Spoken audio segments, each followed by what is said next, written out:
Welcome to another edition of the SprintCarUnlimited.com Deep Dive presented by Dottie's Family Market in Dover, PA. Joining us on the show today is sprint car driver Terry McCarl. Before we get to Terry, Dottie's Family Market in Dover, PA is your one-stop shop on the way to the races. They have fresh made sandwiches and subs with all the fixins, perfect for a night at the racetrack. Dottie's has everything you need in one location, including a full service deli, wide selection of groceries, and gas. If you're looking to sit down and dine in, head over to the Hive Coffee House and Cafe for a great sandwich. There's also a seasonal greenhouse on site, and you can also check out Dottie's Crab House, where you can dine in for fresh seafood and all you can eat Maryland crabs. Head over to the corner of Canal and Bull Road in Dover, PA. Dottie's Family Market has you covered. Now here's Terry. Terry, welcome to the deep dive. It's a pleasure to have you on. Thanks for having me. No problem. On the heels of the announcement last week, I wanted to get you on. I usually don't have current drivers on. I usually have crew guys and but I wanted to get you on because of last week was your last 410 Knoxville Nationals was the announcement, and I thought it was appropriate. And what were those emotions for you with it being your last Nationals?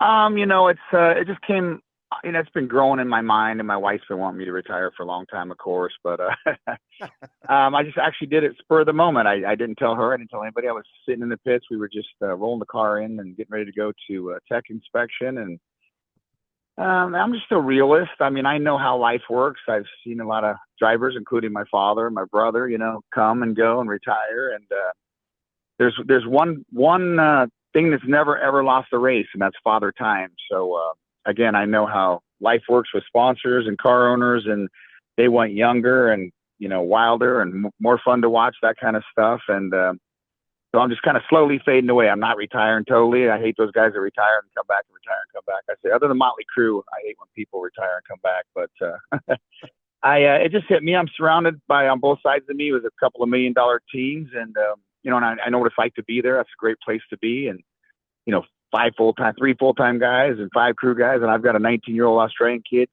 Cade Clark, busting his butt for me. But I just really can't realistically compete. I feel like in my heart, and I'm really good physically in shape and mentally, and I think I can beat them, but I just really can't.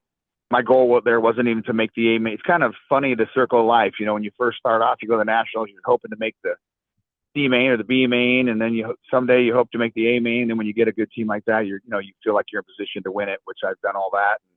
Now I'm back to where I was just hoping to make the B main realistically with an older engine I had a lot of nights on it. It's the only motor I had. So just looking around, and I just paid my $3,000 entire bill for that week, and realized I probably wasn't going to make that much money back. And I thought I said, this is dumb. My wife's right. This is not fun for me because I'm a very, very competitive person and I want to win. And if I'm going there and not thinking I have a chance to win, that's kind of not fair to my sponsors or the people that do help me. So I just decided on the way to the tech deal, I'm like, this is my last time. And fortunately for me, I'm not one of those guys that if they quit, that they got to go cold turkey or they're just out of the loop. I have 2 awesome sons that are kicking butt, and I promote a big race, and I'm going to keep racing my 360, and that's fun for me. I go to a lot of different tracks with the Sprint Invaders and other tracks with the Malvern Bank Series, and fun tracks. They don't time trial. They're rough, heavy, slick.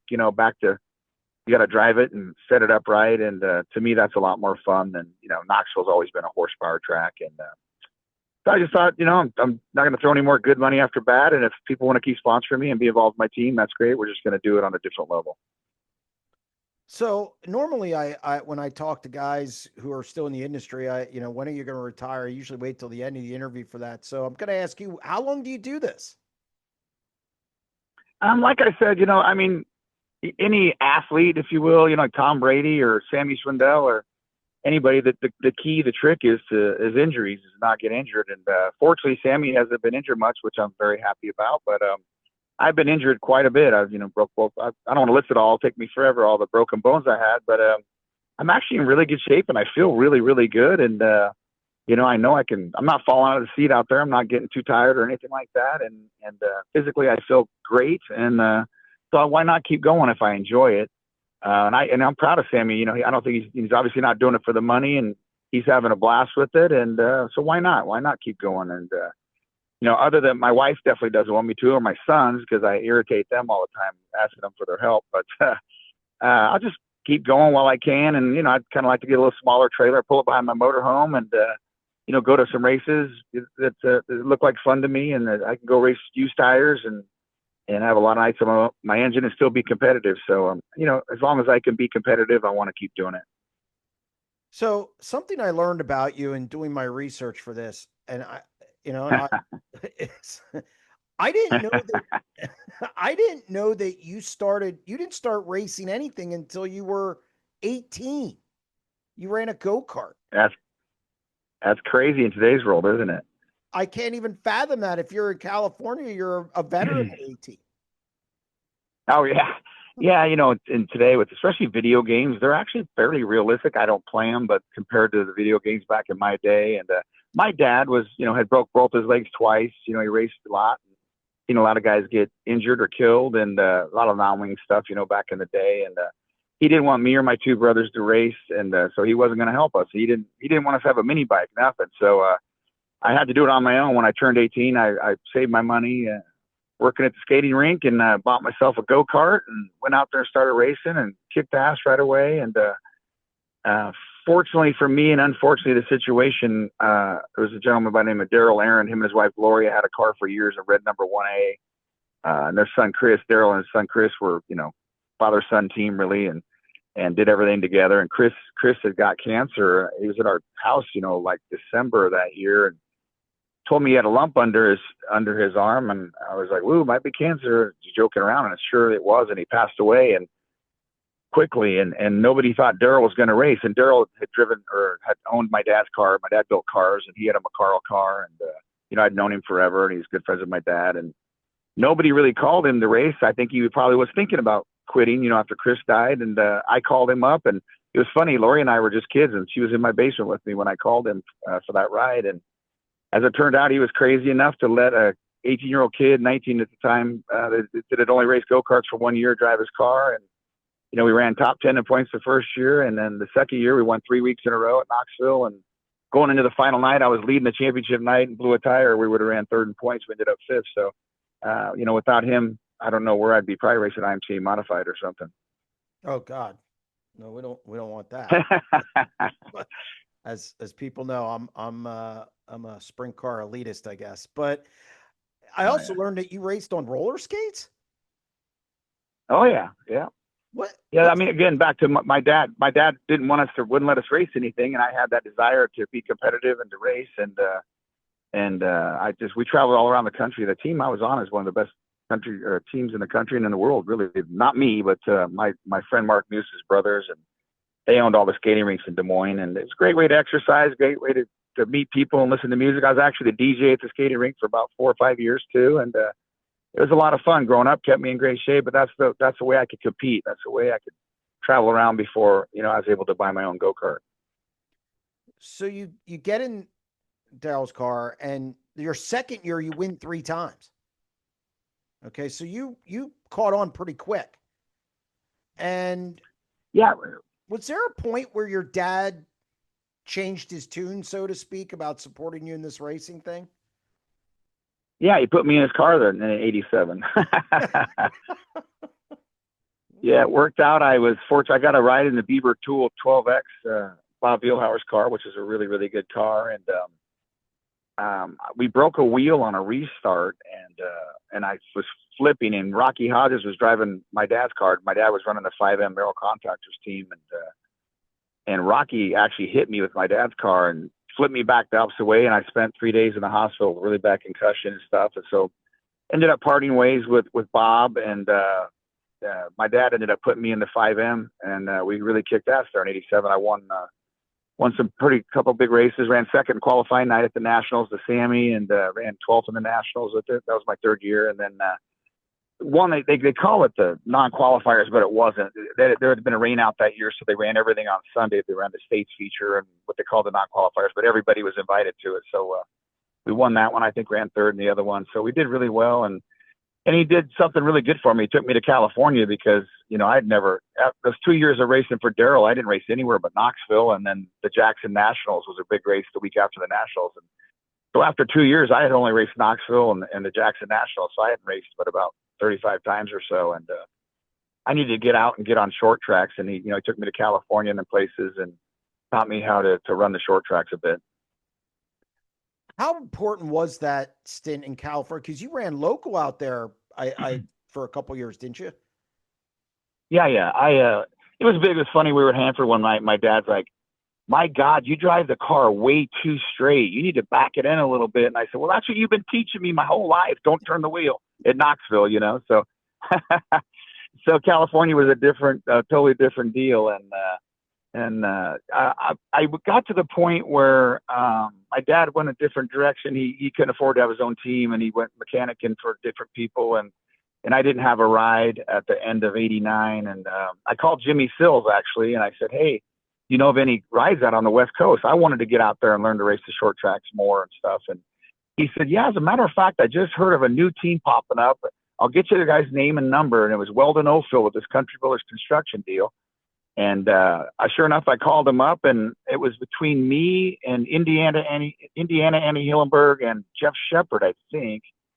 And I flew out and met with them, and I just really clicked with them. I fit right in with his three sons, and the rest is history. We had a ton of success, and I just learned to drive the short tracks a lot more. I was out there I drove for him for 3 years, really, and so yeah, they're like family to me. Weldon's like another father to me. He's really amazing man. Came from nothing, built himself his whole deal from being nothing and picking cotton with his mom for 50 cents a bushel back in the Fresno area there, Porterville, and he's just an amazing man, and I love him. And so now I'm fortunate enough that my son Austin's driving for him. So it's super cool, super good story. And again, I was out there for quite a while, learned to race the short tracks way better than I was anyway. It's funny, the Country Builders connection goes way back to the 90s, early 90s. And now Austin has them. How hard is it to keep a relationship like that for so long? We don't see that in sprint car racing that often. Well, to be totally brutally honest with you, at the end of '92, when I wanted to stay back in the Midwest, and of course Weldon wanted to, there was no pay-per-view, no internet, no nothing. Poor guy, didn't get to see his car raced. That's no fun. I got it. I get it. But I was wanting to go outlaw racing and do, as a young guy full of dreams. And, Weldon wanted to watch his car race. I kind of just took him out on the road way too soon. I wish I hadn't done that. But I come back and I brought his truck and trailer back. I paid to bring it back. I put all the fuel in it. And we opened the back door of the trailer, and there's a car and motors and rear ends and all this stuff. And he's like, "What's all this?" And I said, this is all yours, stuff you bought. Every engine had, exactly what it is and how many nights on it, for the next guy that comes to drive it. And basically what I'm saying is I was honest. I've never stole from anyone in my life, not a penny. And he was shocked how much stuff was in there. And I said, this is all stuff that you bought over the years. The rear end was bent, but it was still, fixable. And I put some of my own parts on it, bird cages and stuff to make sure it was a roller. And I think that's kind of what, solidified our relationship at the end. Is he knows that, I didn't screw him or try to screw him. And I respected him and his equipment and everything he'd done for me. And we never lost touch. He sponsored me pretty much from that day on. And, loaned me an engine for the Slick 50 deal the next year when I had a problem with mine. And again, we all became family together. His three sons, Brian, Kelly, and Keith, and his wife, Sandra, who's passed away since then, they're like a mom to me and a dad. And it was super cool, super fun. And I'm so glad we kept the relationship going. And now Austin, fits right in with them too. And they're just a special breed. They're not pussies. They're awesome. They're construction people. They're workers. They're hard workers. And they respect people that are the same way, I think. And that's who we are. And like I said, Weldon's like a second dad to me. And I love the guy. I talk to him all the time. And so he's happy with nowadays, there's a lot of negatives maybe to pay-per-view, and there's a lot of positives, just like anything. But one of the positives is Weldon. The reason he, he and I split up was the reason he and Austin are together today, because he can watch 99% of Austin's races, probably all of them. And, he's on West Coast time. So when Knoxville gets over 10 or 10:30, that's 8 or 8:30 his time. And he's, 79 years old. So it works out great for him. He gets to see his car, hear his name. And so that keeps him interested and keeps him wanting to have a team and wanting to stay involved in racing. And I think that goes a long way with, Weikert's or anybody that, those sponsors all around the country. And heck, I had sponsors from Australia and I got sponsors from Florida. And it's pay-per-view is great that they can see their car race and hear their name and still watch their team. So that's a real positive thing, especially for the Country Builders Connection. They're having a great time with Austin. No, that's good. I mean, yes, and that is a very big benefit to pay-per-view. Now, you come back to the Midwest. You ran with Guy Forbrook. I think you won a Knoxville title there with him, if I'm not mistaken. Yeah. And then you hook up with Tod Quiring, late 90s. And in lieu of what happened this week with Donnie Schatz and TSR, they were together 17 and a half years, and that's an eternity. You were with Tod for 13 years or so. Yeah. What was it like? Yeah, pretty much. Yeah. What was that like? And you were on the road with the World of Outlaws as well. He was Big Game Hunting Accessories when I first got with them. Actually, it's funny, when he first came to me at the Nationals, I remember he wanted to put his name on the car, and for $1,500, I gave him the front of the hood, like, where the scoop is, say, on the front of the hood, in front of the engine. And I still have that. I still have that hood, actually. And so that's how he started. And we kind of grew together with racing, and his companies grew. He's an amazing businessman, and it grew into, going outlaw racing. When we almost won the Nationals in 2004, he came to me after that, said, let's go outlaw racing. And, we got a new trailer with Bosma Poultry and all of our other partners. I owned the team, actually. I owned the team until about, I think he bought me out in 2008, I think, if I'm not mistaken. But I owned the team all those years, and he was a sponsor, and then he took over the team in 2008, I think. And so, yeah, it was great. It, taught me a lot about business and taught me a lot about relationships. And he's really grown the sport. I'm glad he kept Husis going. That's certainly something that's, a legacy of Terry McCarl's is Houston Speedway. I've won over 100 features there, so I definitely didn't want to see that go away. And there's a lot of great fans. I mean, I think second to PA, the second best fans in the country are in that Sioux Falls, Minnesota, South Dakota area. They're really hardcore about sprint car racing. So, Todd's been, him getting with Donnie Schatz doesn't shock me one bit. I think he was for years trying to get involved with Donnie, or either as a sponsor or a car owner. I'm not real sure, but obviously Donnie was locked up with TSR. So I'm sure Todd's pumped about getting Donnie. Who wouldn't be, to get Donnie Schatz on your team? Yeah, he's pretty good. he might do all right. Yeah, now there's a story, and I think it's a famous story, that you waved at him going by him at Atomic for a win, if I'm not mistaken. Oh yeah, there's video proof. Yeah, so people are like, oh, you finger shots. I did not finger Donnie Schatz. He and I were, kind of buddies, best you can be with Donnie Schatz, and when you're competing against each other. But I was pretty good friends with him. I really, really like and respect the shit out of his whole family, his mom and dad, and especially his mom is such a awesome lady, hard worker. I always say hardest working person in the pits is Diane Schatz. But yeah, it was fun. He and I ran first and second. He won the year before at Casey. It was like a little Eldora. I was really on top of it at Eldora those years, and really fast, and kind of same setup and same driving style, really shorter track, obviously, but a lot of bank and slick. And we were able to get him that night, and I was just messing around. I was pretty excited, as you can see in the video. But like I said, I didn't pass him very often, so it was kind of fun to wave at him and get him riled up. But I was faster than him. I got to that spot. So I think I started eighth, and I was up on the fence, banging the fence at 3 and 4. But once I got by him, he was pretty relentless. I couldn't move back up and get my speed built up. I kept having to keep him behind me. So it ended up being an amazing race for the TV guys, and they told me. They told me later that night, they said, this is going to be the most amazing TV show we've ever had. But it turned out good. It's kind of funny if you watch it all the way through. Donnie's kind of pissy at the end because he's a winner and he don't like getting beat. But when I come up and give him a kiss on the cheek from behind, and you can see he's smiling and having fun with it at that point. I think it goes back to, you've always kind of been a showman, and we see that with the Front Row Challenge. Where does that come from? I don't know. I just think I'm kind of goofy. I think I'm kind of a comedian think I'm funny anyway. But yeah, I'm just kind of goofy. I'm away from the track. I mean, when I'm at the track, I'm a different person. Maybe when I'm competing, it's pretty serious, and I don't like anybody. I'm not there to make friends. But away from it, I love sprint car racing. And at the skating rink, I used to help them put on promotions and came up with some great ideas for some promotions there. And then my wife Lori, her dad always had a stand at the fair and was always doing that, so she has kind of a promoter's mind also. And it's kind of just grown from there. But yeah, I'm just, I get excited passing him. I was in that interview, I was like winking like Lasaki, which I never ever do. It looked like I was on drugs or something, but I was just excited. People, when I win, people are like, boy, you're really tired. You can't even hardly breathe. I'm like, I am not tired at all. I'm just hyperventilating. I'm just so excited to win. So I think that you see that in my sons too. You don't want to whine to the fans, and people like Danny Dietrich and anyone that's good in this sport knows how much work it takes, how much effort and how much time and away from your family and how much your family's time, my wife and my son's wives and everybody. This is a, full-time deal to be a race car driver and to be a winner and a champion. It takes a lot. So, when I win, I'm excited and emotional a lot of times just because it's, we work so hard to get to that point. And, it's so nice especially when you see your sons, capitalize on those things and do really well and see some of their dreams come true. It's pretty awesome. So, again, sprint car racing to me is so exciting and I get pretty wound up.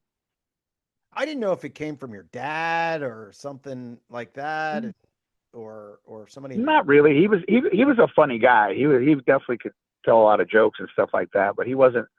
I'm a little more goofier than he was. That's why I tell people why I've never done drugs in my life. Like, can you imagine me on drugs? It would be bad. Well, there is that. So you and Quiring part ways, and it seemed like after that you owned your car all the time. Was that kind of the last time you said, okay, driving for somebody, well, good, you don't have to pay the bills, you don't really control your own destiny? Is that kind of how you looked at it, or is it just one of those things you just wanted your own team? It's double-edged sword. It's like any time you own your own business, it's great owning your own business, but Monday morning you got to pay your employees and pay all your bills, and that can be pretty difficult. So I certainly like the control of it, and I'm not as good as promoting as my team as I could have been and should have been maybe, but because I was busy working on it and racing, and but yeah,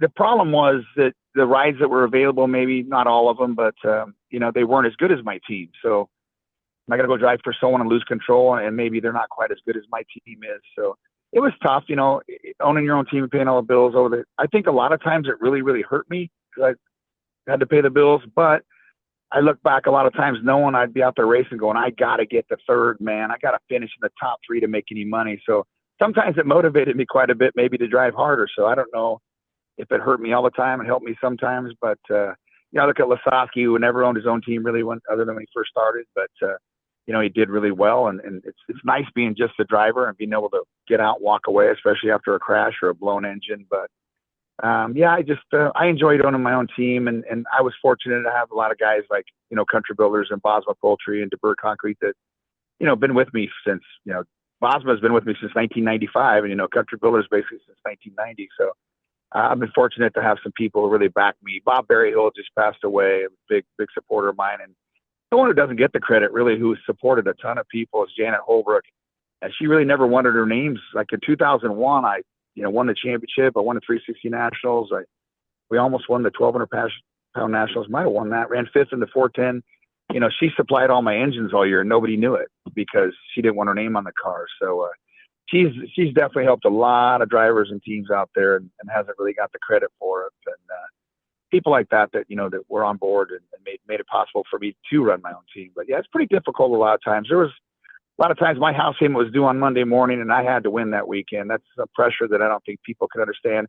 And I'm making an excuse, but it's part of why I was a little volatile. If somebody would crash me or do something like that, I was a little more pissed off maybe than the normal person, but I had so much at stake. But again, that was my problem, not theirs. I probably shouldn't have been doing that kind of thing. But I tell people all the time, like I said, I've never done drugs, but I'm addicted to racing, and maybe heroin would have been easier and cheaper on my body. I don't know. I kind of doubt that. I do too. If there was one thing you could take back during all this stretch, you mentioned that sometimes you probably did some things that were good. Is there anything that you regret right now, like just thinking about it, that you wish you didn't do? I mean, you always have races that you feel you should have won. I should have won the Nationals in '04, and I was starting on the pole, and I was worried about blocking Lasowski on restarts, whatever, and I slid my left rear tire. It was a really weird track back in those days. It was kind of a real wet slick, and if you slid that left rear tire, it just sealed up like crazy. If I just ran my own race, I would have won, I think, no problem. But I was racing behind me. But that's one of those you kind of have to lose it to win it, they said. But we've had some good runs there. I know. I wish. I don't know. I wish I hadn't sold my team out to Tod Quiring. I guess if I could go back, I would. That's one of the few things I wouldn't have done, and give up that control we talked about. But I wish I hadn't let Gary Isom, my favorite mechanic ever. In '09, we won 19 features, and Tod Quiring fired me 5 times and fired him 5 times, I think. And at the end of the year, he had an opportunity to go over to Nebraska and work construction and stuff. And he said, "Do you mind if I quit and go ahead and go?" And I said, "Nah, don't, go ahead and make yourself, happy." And I wish I hadn't done that. I wish in retrospect, I wish I could have kept Gary for a lot longer. He was an amazing mechanic. I don't think anyone even really knows who he is, but he was a really, really smart guy and super good. We really clicked together. He came on the Nationals that year before, and I think we finished in the top 8 from the Nationals on, other than starting on the front row at Watsonville, and we broke a U joint. So we really clicked together. I think that's a key. And I was just thinking about that this morning to my sons. They got to really find that guy if you can. It's very difficult, but find that guy you click with, that mechanic that, it might not work for someone else, but they work kind of like a girlfriend. They might not, someone else's old girlfriend might work for you and not for them, but get a mechanic that you can really work well together and you understand each other and try to stay together a long time. That's, to me, I mean, I'm certainly no expert, but Donnie Schatz's downfall is losing Ricky Warner. And Rico was, Rico's still good, but he wasn't winning that many races. And, he gets Ricky Warner on board. Look at him now. He's, the favorite to win the Nationals every year. But, having a guy like Ricky, those are few and far between, the Paul Silvas and Ricky Warners and Phil Beats and stuff. So if you can find a guy like that you click with, and one of my few regrets is letting him go. And I wish I could have kept him a lot longer. So you fared well. Over 300 wins, 65 tracks, 21 different states, probably more now. And you get to call to be in the Sprint Car Hall of Fame in 2017. What was that like for you? I mean, from a guy who didn't start in a sprint car until you were 19 or whatever, and didn't start racing until you were 18, and a lot of it, on your own. That had to be an honor. What was it like getting that call? It was an honor, and I'm into the history of sprint car racing. I've been around so long, and I really sat around, listened to my dad and his friends talk, and I remember going to the races and seeing Jan Opperman and Kenny Weld and all those people and Roger Rager, and so I'm kind of a historian in my own mind, and so to be able to, it's kind of, to be honest with you, I'm a really big fan, and I look at those people, I'm like, to be put in the same group as a lot of those guys is kind of unbelievable for me, because I don't think, I'm just a race fan and I love racing. It's hard for me to believe that I was, a gnat on their asses actually as far as a driver. So it's really, really cool to be put in this Hall of Fames. And I just got put in the Houston's Hall of Fame, and someone asked me what I thought. I said, I figured out if you're getting put in the Hall of Fame, it means you're old or you're dead. So I guess I'm finally glad I'm old, I think, for the first time. Well, it's better than the latter, which is dead. Yeah, I'd rather be old than dead. And now Austin and Carson race, your sons. Did you treat it differently when they wanted to race than, say, your dad with you and your brothers? Yeah, I did, I don't want them to race. I want them to be attorneys or, be a businessman of some sort. But that, my 2 best friends growing up were attorneys, and they don't worry about breaking legs or getting killed at work. But No, I helped them. I didn't help them much because I was so busy racing. So they kind of were like me. They didn't race much at all. I had taken them to a couple of go-kart races in the winter. And so by the time they turned 14, 15, 16, they weren't like those California guys that had all those laps under their belt at all either. Just because I didn't have time, and, I was off racing, doing my thing kind of in my prime then. And, but I did help, I got them when it was time. I got them go-karts for fun. And then, I got a taste of driving a micro at the shootout I drove for Pace Chassis at the shootout one time. And I'm like, this is awesome. Micros, if you want to race a sprint car, that's definitely the place to be versus a go-kart. So I got him a couple of micros, and Carson set the track record down at English Creek and also won the championship down there. And off it went. So I've helped them as much as I could and get them, kind of get them started like that. But again, in my heart, I wish they would do something different. But on the other hand, lots of days this is a great life, and some days it's not. But if they have the passion for it, I want them to chase their dreams if they can, and I'll help them all I can. So when you're not racing and you get a chance to watch them, what's that like for you? Is it more nerve-wracking than being in the car, which I've heard a lot of athletes say that when they watch their sons or daughters or participate in a sport, that it's more nerve-wracking than when they did. Is that the same way for you? Oh, absolutely. I'm not nervous when I race, really. I'm nervous sometimes because I want to win, or, just the anticipation coming up to nationals heat race or whatever. But, oh gosh, yeah, it's way, way, way different. So it's, when I tore my bicep tendon out and I got fired from Big Game, I had watched Austin race a little bit, but I was also generally racing at the time, so I didn't really watch him. And I was in the corner watching, while I was injured, and I come back to my wife and she said, "You know what? I just realized you haven't really ever watched Austin race much." And I said, "No, my gosh, I don't know how you do it." She said, "You need to calm the fuck down." I said, "I don't know how you do it."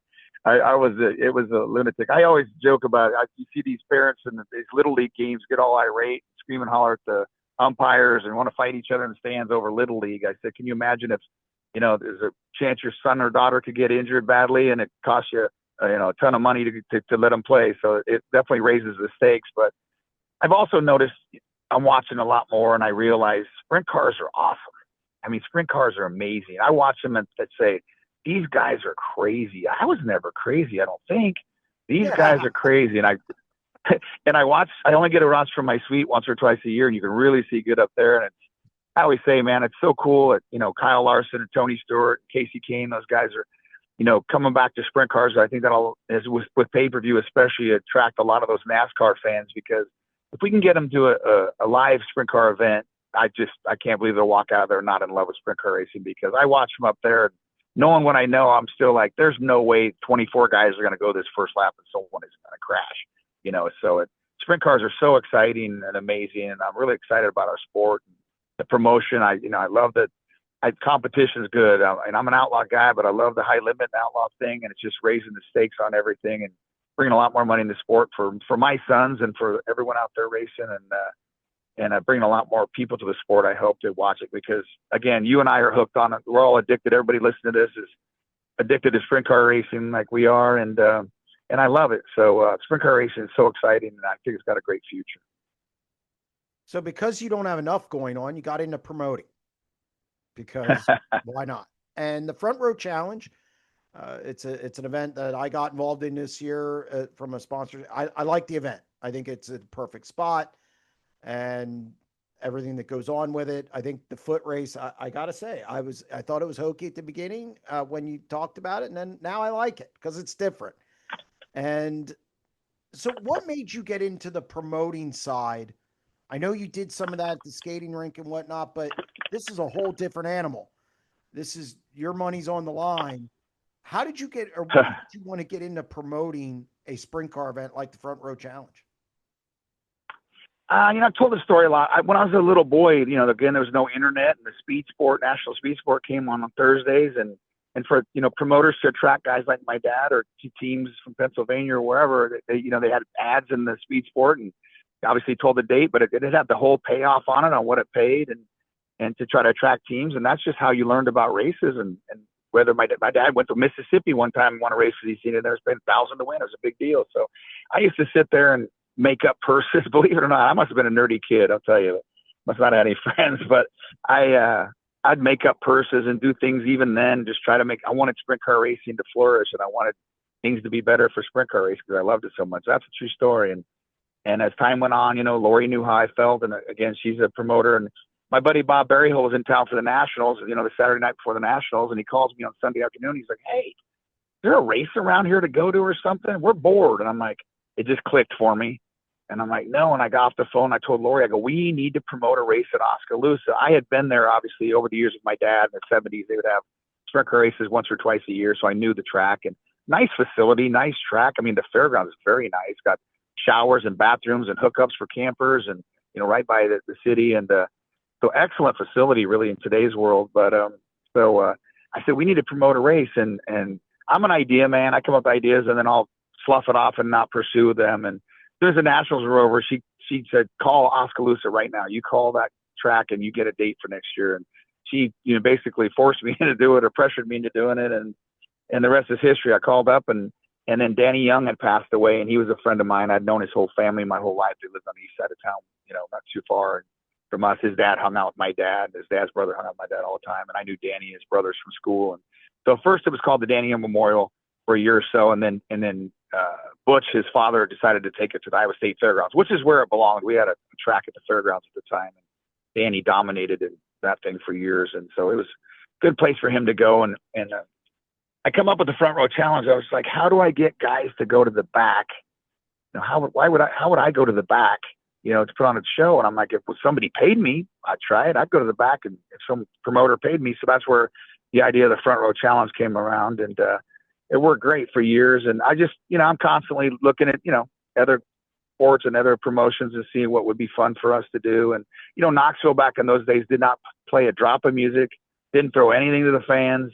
I mean, it was boring. I hate to hear silence. I want music. That goes back to me being a DJ at a skating rink, I guess. But I just want it to be fun for the fans. I just want Bill and I, when we started this thing, sometimes, you go to a lot of races. Sometimes the racing isn't great for whatever reason. And we want you to leave and go, you know what? The racing might not have been that great tonight, but we had a great time.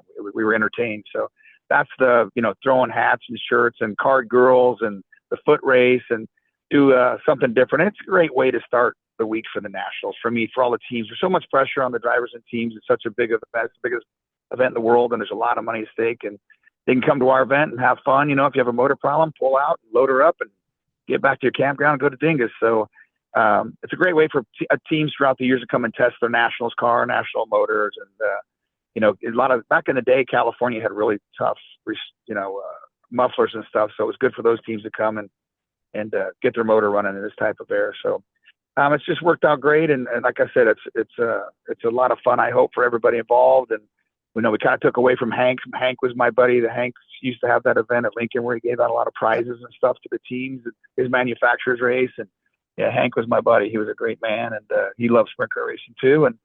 And so, again, I just try to, we still invert 6 in the heat. So, generally that's 17 through 24. That's going to hopefully win the heat races and, get a big chunk of change. This year was well over 2,000 to win a heat. Last year was around 3.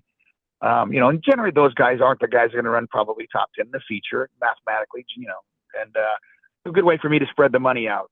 We had a lot of teams. I can't remember the exact number last year. I haven't done the numbers this year, but they made over $3,000 at our race. I think it was like 12 teams or so last year made well over 3,000 with, cash and prizes. So I'm just trying to spread the wealth, make the teams happy.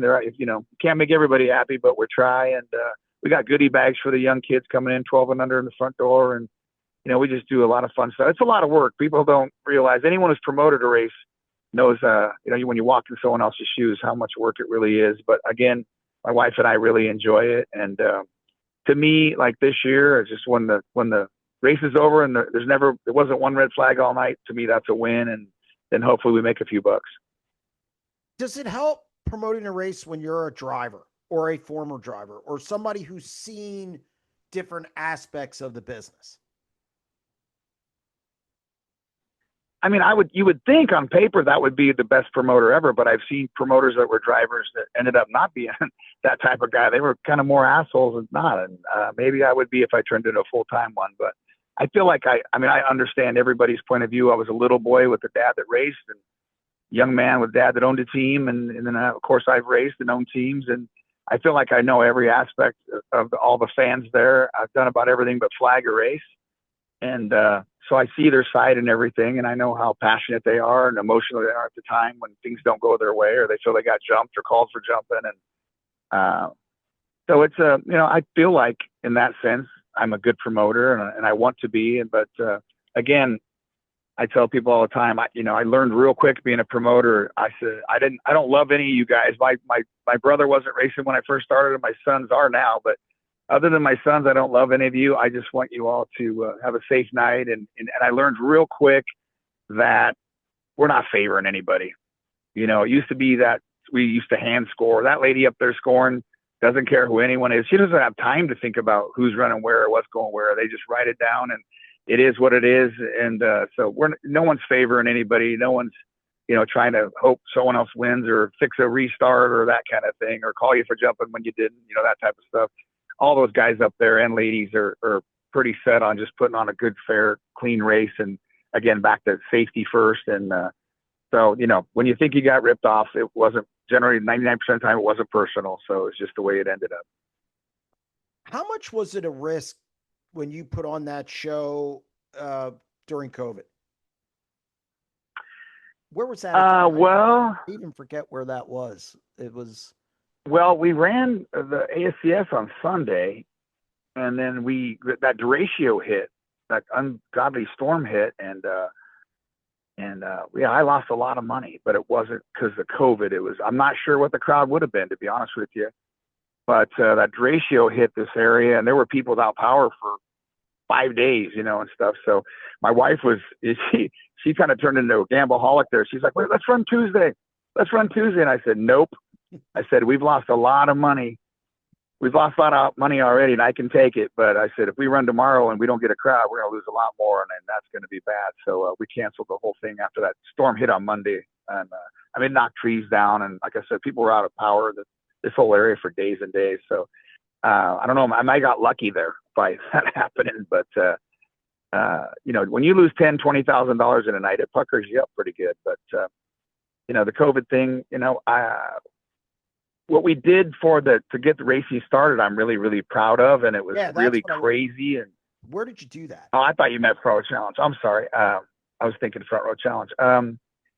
The gentleman, Adam Adamson, that owned Park Jefferson, called me up, and Kristi Noem is the governor of South Dakota. We all know her now, but real hardcore Republican, and she did not shut her state down at all. She didn't, at all. And so he called, and he's just over the line, the Iowa line in South Dakota. Literally, you could throw a rock to it almost. And he said, "Hey, Terry, I think," he calls me up in 1st of April or whatever, and he says, "Hey, I think the way our governor's rules are, the way our governor is, I think we could put a race on at my track." And I said, "Really?" And he said, "I've called 3 or 4 other promoters, and they all basically hung up on me. And one of them said, call Terry McCarl. He's probably dumb enough to do it."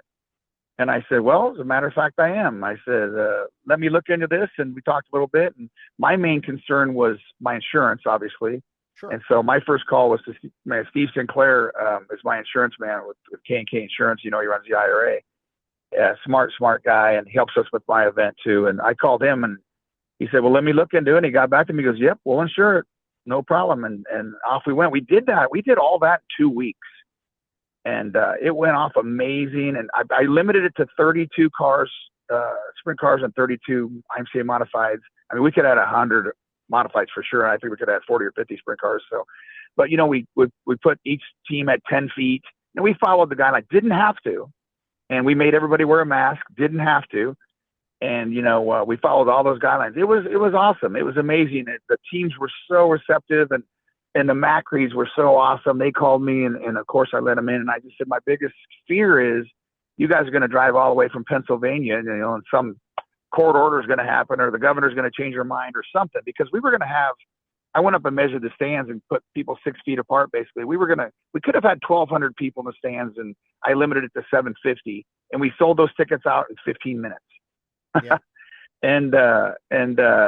So I was just afraid it might get canceled at the last second, and the Macries drove all the way, or all those people. I had a couple different PA teams and California teams, and they were so cool. And that's where we got to be friends. They were like, I don't know, it was his father, I think a grandpa I was talking to, and they're like, we don't give a shit. We're just glad you're putting on a race. We're coming. If you get rained out or canceled, it's not your fault. We appreciate what you're doing. So great support from all the teams, and they all followed the guidelines. And I got to tell a story because it's pretty funny. I don't care which side of the aisle you're on. This is a fact about fake news. So I had all these David Muir, World News Tonight wanted me on their show. All these, I'm talking big news people wanted me on their show, and I wouldn't do it because I knew they were just going to try to, belittle me or make me down to be a bad guy or whatever. And so they all wanted press credentials. So I said, I used the COVID, I said, hey, COVID, can't do it, can't let you in. So they were all, 100, news people, video trucks, all standing outside on the street where they could stand, video and everything. And so a guy calls me after the race and he said, hey, turn it to Don Lemon show, Don Lemon, whatever he calls himself. Turn it to his show on CNN. And he goes, they're talking about you. And I turned it on there. My wife and I are watching. And I swear to you, it's a fact. They show me and Lori driving down the four-wheeler. We all had our masks on. They showed everybody at pits, all had the mask on or whatever. And then they show, after the races, they show people streaming out, hundreds and hundreds, packed full of people streaming out. It was Park Jefferson, streaming out of the grandstands. But guess what? We didn't have people in the grandstands. About a week before the event, Adam Adamson kind of got cold feet about it, so we refunded everybody the money. There was nobody in the grandstands, nobody. There was just pit people. And CNN is showing hundreds and hundreds of people, like a normal concert or any big event, people just no mask, not a mask on anybody, all pouring out of the grandstands. And I was like, you son of a bitches, that's such bull crap. That's such fake news. That's the little subtle things you don't see. That really ticked me off. But as it were, it was an awesome event. The race was great. We got a couple laps, 3-4 laps in, and got a little rain shower. And I'm like, oh my God, please no, let us get this thing in. And it stopped right away. And we got it going back. And it was actually a very good race. Brock Zierfrost won it. And it was a pretty awesome night. I'm really proud of what we did. I know we got racing going again. It's a fact. I think the Outlaws, Brian Carter and I are friends. Brian Carter texted me and said, don't do this. Don't do this event. I don't think it's the right time. It's the right place. I had other promoters calling me, don't do this. Why are you doing this? You're all a bunch of pussies. Why not? And so it wasn't illegal. And I went ahead and talked to not only the governor's office, but the local police departments and sheriff's department just to make sure ahead of time that we were all, following any rules they may or may not have had. And everything went great. We got racing going. That's a fact. And then the Outlaws would not have put that race on at Knoxville a few weeks later. I guarantee it if we hadn't done that. Schatz wanted to come to our race. Darren Pittman wanted to come. It's how they make a living. Yes. And they told them, they're like, Terry McCarl could put on a race. They paid $7,000 to win, paid back good. With no one in the stands, why can't you guys? And they realized they could. And I think that's when pay-per-view really, really took off. And Dirt Vision really, they made a killing on their Outlaw show, and good for them. I'm glad they did. But it showed people the power of pay-per-view. And I don't know, something when I die, I'll be really proud that we got racing going again and we had the guts. I caught a lot of heat. You guys, you can't imagine. There was a lot of emails, not death threats really, but people, you're going to kill people. You're going to be responsible for people dying. I'm like, I ain't making anybody come. The funny thing was, Carson, after I decided to do it, my son walked in a couple days later into my house and he goes, do you know what you're doing? I said, what do you mean? He goes, this race, do you know what you're doing? I said, yeah, I'm going to promote a race. He said, no, this is the first sporting event in the world. He goes, you're going to put on the first sporting event in the world. I was like, oh shit, you're right. It is. And so that kind of hit me, but yeah, Lori and I caught a lot of grief, but I can take it and I could take it now, in retrospect. Mike Roberts was my right-hand man as usual. And we busted our butts on it and it turned out great. Got things going again. I'm pretty proud of that. No, I thought, again, my whole slant was it wasn't illegal. The other thing is you don't know what you don't know. I think obviously in hindsight, after some of the things we found out about COVID after the fact, I think a lot of people's opinions would have changed. I'm disappointed that they sandbagged you on the crowd thing, because one thing I hate as a guy who was at a newspaper and spent a good chunk of my life doing it is I hate misrepresenting facts. So that's right. It's a good story, but it's unfortunate that happened. I don't care what side of the aisle you're on. Doesn't matter. And it happens on both sides. I just hate it. I hate it. I can't. Yeah, so say the facts. Put the facts out there. The truth's always going to come out sooner or later. So just tell the truth. I tell my sons that. Be honest. Tell the truth all the time. The truth's going to come out, and let the cards fall where they may. You know. Exactly. So I want to go over some kind of issues, just rapid fire issues. I do this, pretty much when we're winding down. And since I already got your retirement answer, this is where we're at. So you mentioned a little earlier, high limit World of Outlaws. Most people take sides. You're one of the few people. It's like, hey, you know what? It's the direction it's going. It's bringing more money into the sport. What's your thought process on this whole thing? Well, I've always been a World of Outlaw guy. I was one of the 5 teams that stuck with them during the split, and I honestly don't think that World of Outlaws would exist if those 5 teams, if we hadn't stuck with them. I think there wouldn't be a World of Outlaws right now. So I'm pretty proud of that, and I'm good friends with Brian Carter and all the Outlaw guys, and I don't think they're at risk really, but it's good. It's good. Competition is good. It's raise the bar. I think the Outlaws have done some things and paid more money now that maybe probably wouldn't have done if it wasn't for the high limit. And the high limit is doing things like I like, doing some fun, different promotion things, with the fans and the fan fest and things like that. And, when you do these new things, or a lot of people are like, oh, that's really stupid. You know what? You got to try it though. And if it doesn't work, don't do it anymore. But you got to try some new things, especially, to attract some new fans to the sport. And, I like AAA baseball, like giving those stuff away to the fans, that type of stuff. Let's get the fans involved a lot more and let them meet the drivers. To me, that's the key. Is like 1970, I was the shyest kid in the world, believe it or not. I never trick-or-treated. I never asked for an autograph. I was so shy. And I could take you to the spot where my dad was walking to get paid at Knoxville in 1970 and stopped and talked to Joe Saldana. And he said, Joe, my son thinks you're the greatest thing in the world. And he shook my hand and said hi to me. And I could take you right to the spot. So we got to get these young kids coming out, fall in love with David Gravel and Carson Macedo and these drivers. And that's a great way to do it, that fan fest, and let them meet the drivers and, fall in love with them. And they're going to want to come and see them next time they're in town, or the next weekend, or the next night. So you just got to build that younger audience. Ralph Captani told me years ago, he said, the biggest problem we have at Knoxville. And I said, what's that? He said, our fans are dying away. And I think PA has that. Yes. There's so many hardcore older fans, but they're, time goes on and they pass away, and these young people are getting interested in different things. So I love the show getting over quick. This year Front Row Challenge, I think we were over at 9:40, 9:45. Great. High Limit does that quite often. I've been on Knoxville, even back in Ralph. I'm like, Ralph, get rid of the second class of cars when the Outlaws come to town. These people are paying to see the Outlaws. They're not paying to see Terry McCarl on a 360. They're not. There's 50 cars there. That's plenty. PA does that really well. There's never a second class of cars. That isn't why those folks are there that night. Sorry, but it is. And it gives them, if you get over early, it gives them a chance to come down and meet the drivers and the teams and buy some shirts and, hopefully become a lifelong fan like you and I are. So I like a lot of the stuff that High Limit's doing. And again, competition's good, and it's raising the stakes and raising when I made my race 20,000 to win, 8, 9, 10 years, I don't even know what year we did that. We were the 5th highest paying race in the country. And now 20,000 to win, we pay 21, but it's not that big a deal anymore, which is great. It's great for my sons and great for the car owners, and hopefully they can win some of them big races and recoup some of the money. You're never going to make enough to pay all the bills, but guys like my son Carson owns his own team, unfortunately, but for guys like Austin that got a ride, that they could put some money in the bank and hopefully invest it in something. But this is good. Competition's great. Safety. You've taken some wicked hits. We've seen them over the years, obviously. Jason Johnson, the Greg Hodnett deal.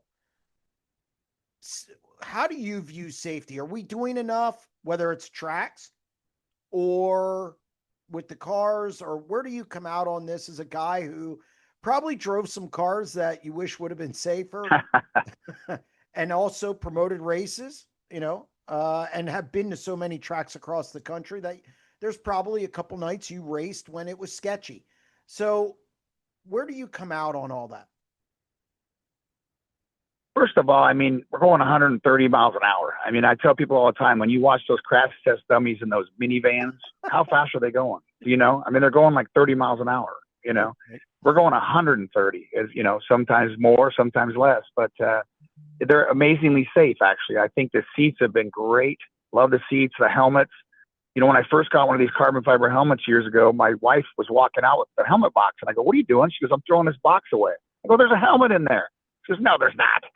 Yeah, if you get one of my dad's old helmets, how heavy they were, and so when you crashed, it's how much the weight of your head multiplies and things like that. I'm no expert like Darren Pittman or Dave Sharpley and those guys and Jeannie Butler and the folks that do that for a living. But I mean, I have my opinion.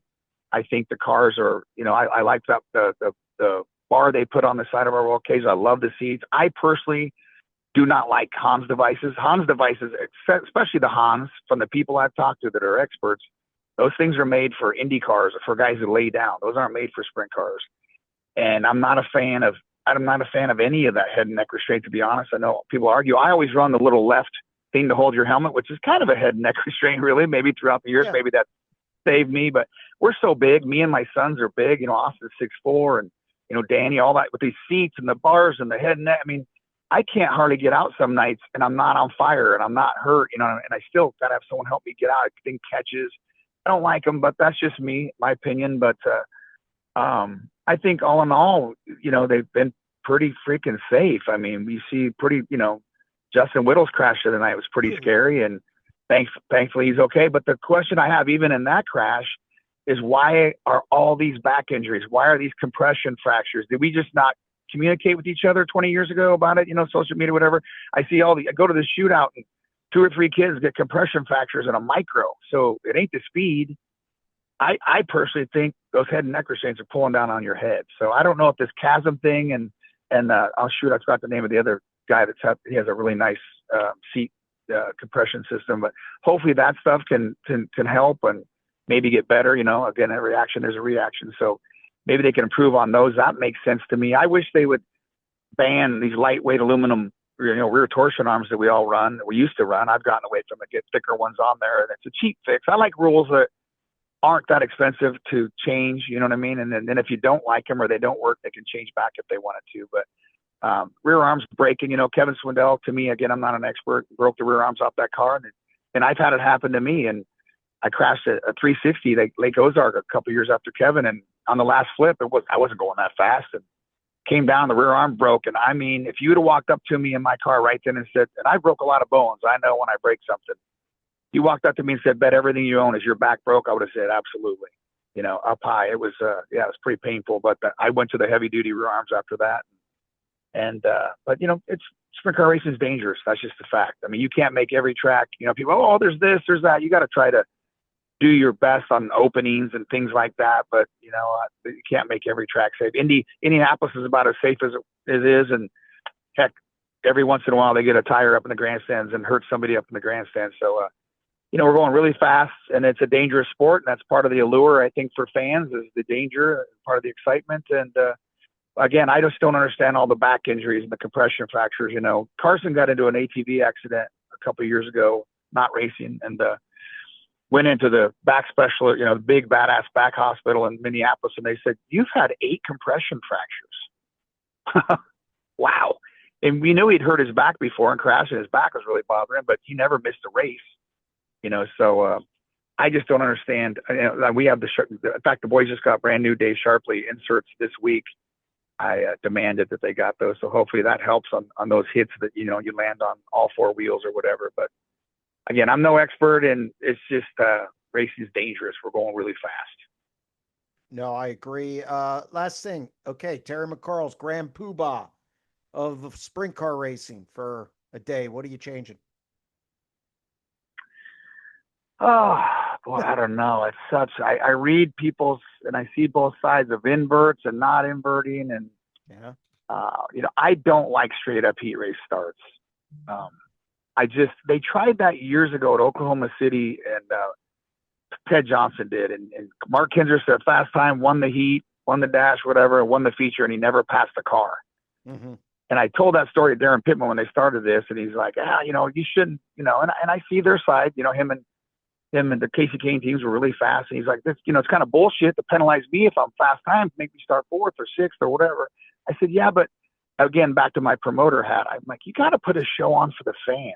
It looks bad when a guy never passed the car all night, won everything. And sure enough, Darren did it at Jackson, Minnesota soon thereafter, said quick time, won the heat. And I said, well, there you go, Darren, right there. But he was happy he won. I said, if I was you and Brad Sweet, and every race you show up, you're 75% sure you're going to start a front row of a heat race, I'd be tickled pink too. So again, I got a promoter hat. I want to put a little bit show. I like the high limit thing. It's a little different. Invert 4. If you pass those cars, you start on the pole. The feature's got a lot of different angles to it, promotion wise. So I like that quite a bit, but it is tough. Our cars are so equal. I'm on their side. You can't invert 6 or 8 all the time like they do at the Nationals. Our cars are just too equal, and it's so tough to pass early on when the track's wet. You can't have the track be perfect for the first heat and be perfect for the feature. Generally, that's just it's not possible. So yeah, and more tracks are doing work in the during the break, which I appreciate too. But there's no real answer on that. I don't know what I would change. I think things are really, really good. I think, like I said, there's a lot of great drivers. There's a lot of great events now, and a lot of new things happening. And we just got to get more young folks out there. And I don't know what I would change really. And I think, like I said, the 410 cubic inch is good. I'd raise the weight limit if I could, just because I weigh 210 pounds. So the one thing I'm never worried about is not making weight. But I think the rules packages are all pretty good right now, and there's really not much I would change, really. Oh, well, good. I think the formats thing is very interesting because, I think your format can be determined by your track conditions. I don't think there's a perfect format. I don't think there's a imperfect format. I think, you got what you got. I understand all of it, and I don't know. It's a difficult. That formats is always very difficult. Well, you couldn't really change it night by night because that's not going to be fair over the long season. Say if you're running the Outlaws or High Limit, it has to be the same every week, because then it might seem like you favored Brad Sweet over, Brent Marks or something like that. So that has to be continuous throughout the year, but generally. But again, I think I like their format the best, the invert 4, and the way they do that. It's second quick and the heat starts, you go up against your heat. Because it used to be at Williams Grove, and that's kind of where they came out with them two groups. It used to be at Williams Grove. When I'd show up for an outlaw show, there'd be 60 cars plus, and if you drew 60, you were lucky if you got to be 55th quick. Honestly, it fell off, and that's just the way. I went out one time really late, and we threw a bunch of stuff at it, put a 96 on it, and I ended up qualifying really front row of a heat race, and I was so excited. And then it rained out, and then I was pissed. But I think, there's a lot of tracks that, again, they can't make the track perfect. It's dirt track racing, and there's so many variables for the track prep guys. And so I kind of like that qualifying against your heat. So if the guys who drew the first 10 are going against each other, I think that's a lot more fair, and that invert 4 thing is a lot more fair. And but all in all, I think sprint car racing is really at a high point, and I think things are going really well. You're one of the few guys who's won an Outlaws show at Eldora, Knoxville, and Williams Grove. It's a handful of guys. And your career, looking at it now, because you're in the twilight of your career, did you ever imagine getting this far, promoting races, doing all this stuff, having 2 sons who race? It's been quite a career. Well, thank you. No, I always wanted to be an IndyCar driver. When I was a kid, I loved AJ Foyt, and hoping to be an IndyCar driver if I could. But no, that's really cool to say you won at Williams Grove and Eldora and Knoxville. Growing up, like I said, I read about Williams Grove and Eldora all the time, and to me, Williams Grove was a Knoxville of the East. And reading about Lynn Paxton and Kenny Weld when he went out there and all those things, it just was fun for me to finally get a win there, and at Eldora too. I was close a lot of times at Eldora and finally get that win there. And I like places that kind of Eldora at the time, you really had to bang the fence, and it frankly kind of scared me a little bit. And I thought Lasowski was leading one night, and Hanshaw was in second. I was in third, and it was like 6 inches of cushion, if that. And I watched Jack drive above it, like he drove that 6 inches, and it was shocking. I did it too, and it was shocking how much faster it made me. We both drove by Lasowski, and I almost got hot at the end too. But that changed my whole outlook and my whole feeling about Eldora, and it made me a lot faster just following him that one time. And place kind of scared me a little bit. When I won, I felt great as a man. I kind of overcame my fears. I beat my fears, and that's what I like about those kind of tracks myself. I don't think it's quite to where you have to bang on the fence, the way they've changed it, taking the banking out, which I like, again, especially as a father. But, to win at those historic tracks, because I am in the history of it, I mean, it was such a cool thing for me to drive for Bob Weichert. I was so happy to drive. And then I won for him down in Jacksonville, Florida, All-Star Show. And then we won like the second. I actually broke my hand. I broke my wrist the first night at Lincoln. The steering broke and I hit the fence and broke my left wrist, and came back the next week and won at Lincoln, Pennsylvania, Weichert's car. And that was huge for me to be able to hang out with him and say I know him and his family, and sit in his living room and, meet his wife. And that car was so famous, when I was young, coming back with Kenny Weld winning, and then Wolfgang and everything. So that was so cool. I love that time I got to spend with Bob. And I was actually good friends with Al Hamilton quite a bit.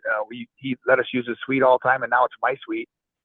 So he was looking at buying Susquehanna back then. He told me, I'm going to buy Susquehanna and put Williams Grove out of business. He was mad at Williams Grove about something. And he said, I'm going to buy Susky and put, I go, no, you're not. He goes, yes, I am. I'm going to buy him. I'm going to pay $3,000 to win. At the time that was big money. I'm going to pay $3,000 to win. We're going to put Williams Grove out of business. I'm going to go Friday night up against him. I said, no, you're not. He goes, yes, I got kind of pissy. He's like, yeah, Terry, yeah, I am. I go, you're not going to put them out of business. I said, they have what you can't buy, Al. They have history. Yes. I said, Johnny Rutherford's won there. AJ Foyt. I said, Al, buy Williams Grove. He goes, well, they'd won $1 million or something for that, which now is a joke. And I said, buy Williams Grove. They got history. That's what you want. If he'd have bought Williams Grove then and, made the track nice, it would have been amazing, I think. But, so I'm fortunate to know those guys and hang out with those guys. And I never got to drive for Al, unfortunately, but, it was great knowing those folks and being around and seeing the history of it. That's why, I love being able to say I won at Williams Grove. Got one of those checkered flags up in my office from Williams Grove. That's cool. They do that. I know I said the last thing, but who's your biggest rival throughout your career? It can be friendly.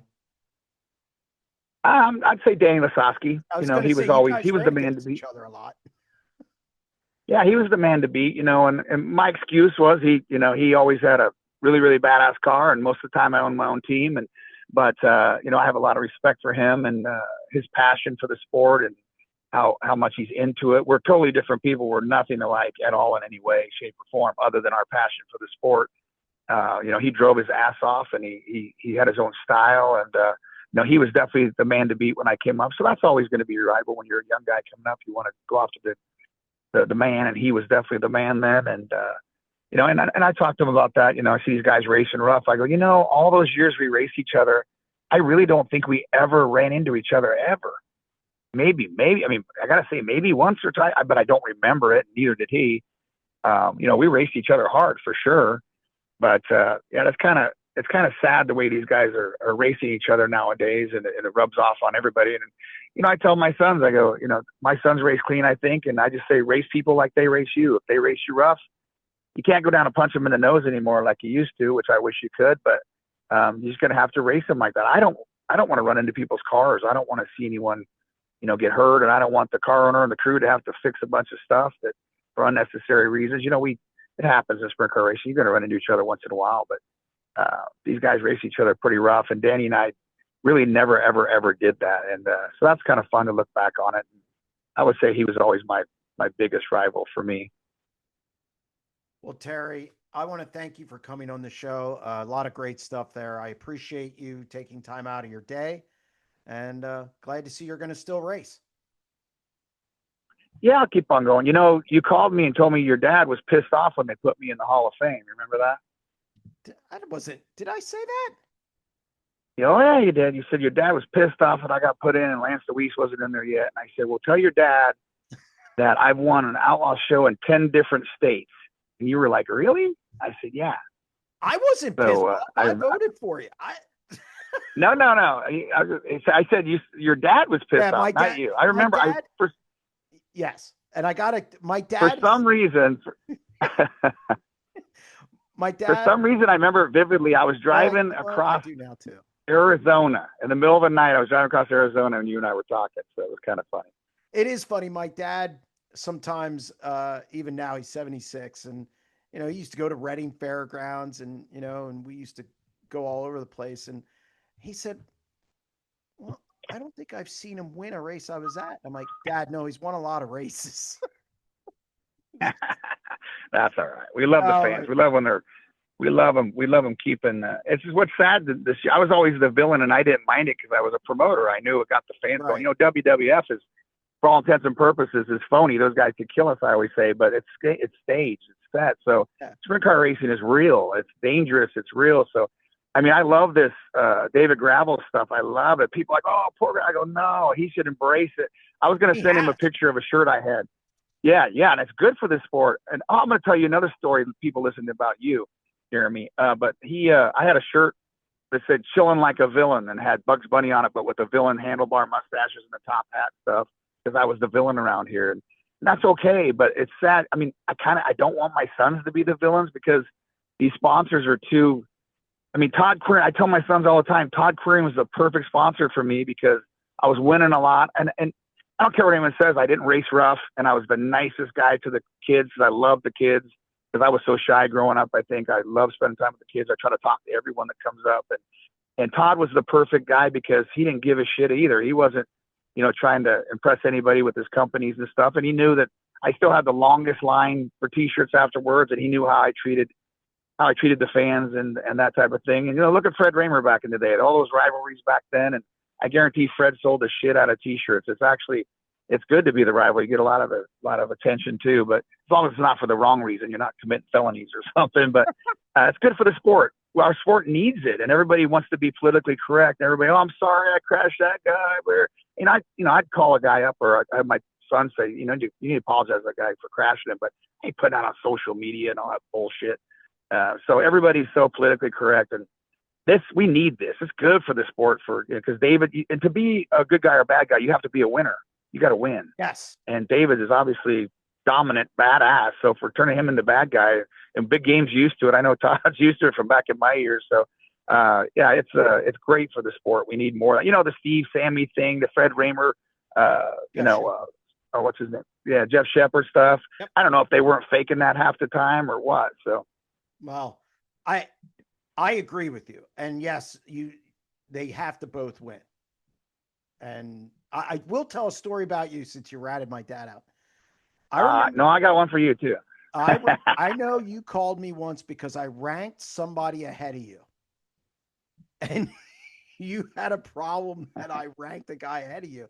And then I told you why I did, but we went back and forth, and it was good because you called me about it. So I appreciated that you called me about it, even though I still think you were wrong and I was right. And It's all good. I think it was Cody Darren. Oh, well, I like Cody. He was good. I just, I hate when those guys do the polls and it looks like they just take the outlaw top 10 and write them in his top 10. And then, that kind of stuff. I mean, one year, Steve went NASCAR racing. Didn't he race the sprint car? And he was ranked like 9th. Like, what? He's not even racing. I mean, obviously he was still that good, but you got to give accolades to the guys that, their day when they're doing good. I'll tell you my story, folks out there. So I love Danny Dietrich because I'm a promoter, even though he didn't come to my race this year, pussied out at the last second, but I still have a ton of respect for the guy. And you called me after he, end of the year at Lincoln, he got on the microphone and was yakking at Lincoln saying they screwed him or I don't know what went down, but they got him for jumping or whatever. I don't know, penalized him or something. You said that's bull crap that, I think they should fine him or do something today. And I said, no, I said, if I was a promoter, go give him a couple $100 or buy him dinner at his favorite restaurant. I said, we need guys like him. That Danny's got the guts to get up on the microphone and speak his mind and say what he really feels, kind of what we're lacking, I think, in the sport. I said, I love it. Danny Dietrich's good for the sport because there's going to be a bunch of people come next week or next year that are going to hate his guts. And there's going to be a bunch of people that come that love him. And that's what you need. It's awesome. I said, someone like him is hard to find in today's world. And so I really appreciate him as a promoter. Yeah, no, I've grown to appreciate Danny to a degree. I forget what that scenario was. Well, I appreciate Danny's. I think Danny's an underrated driver, and especially in traffic. Like he searches it. He doesn't time, and I give him a hard time about it. He doesn't time well, but he can drive. He's a good driver. And Did you say he doesn't time well? Yes. He weighs 240 pounds. My God, Brad Sweet weighs 140. What do you, that's the hard thing for him in Austin. My gosh, they weigh so much more than these guys. Yeah, but Heck Austin yeah, times but then way when it better. comes down to race, Austin's been qualifying good, but for Danny to go and win like Ohio Speed Week and stuff like that, that was pretty impressive. Got off the porch, whatever they want to say. I laugh about that. People are always, PA guys don't get off the porch. Well, the reason is they don't have to. Would you if you don't have to? All your tracks are so close and you got so much racing that pays good and the fans are so into it. You sell a lot of T-shirts. Why the heck would you drive, to Iowa or whatever other than the big races? I don't blame them one bit. We wish there was more tracks around here that we didn't have to travel very much. I had to drive 5 hours every Sunday to run Houston. That's pretty brutal. I'm not. Yeah, I tell people all the time, look, our guys have done just fine. I mean, Macri won the King's Royal. Enough said. Don Prince Jr. won the King's Royal. Now, granted, there were circumstances that came along with him win it, but it doesn't matter. That does not matter. That doesn't matter. He won it. Name's on the thing. Yeah, no way. Yeah. But like the thing that Kreitz had, that rig that Kreitz had for the years, that was so awesome. That's all you needed. Perfect. Yeah, no, it was. Loved it. PA is definitely, now I'm hard on PA because my expectations are high of PA, and I'm not a homer. However, I will say this: there's no other area in the country that has the type of sprint car racing we do and the fans we do. It's not close. Nope, absolutely not. So, again, Terry, I could stay on with you all day. I really could. Yeah, me too. and they're definitely. I want to talk to you off air in a minute, so stay on. But again, thank you for joining the show. It was really good stuff. I appreciate it. Thanks for having me. That's going to wrap up another edition of the SprintCarUnlimited.com Deep Dive presented by Dottie's Family Market in Dover, PA. Thank you to Terry McCarl for joining us on the show. A lot of good stuff there. If you like the content on our YouTube channel, don't forget to hit that subscribe button. You can also check out our exclusive daily content at SprintCarUnlimited.com. It's just $35 for a yearly subscription. We'll be back next week with another edition of the Deep Dive.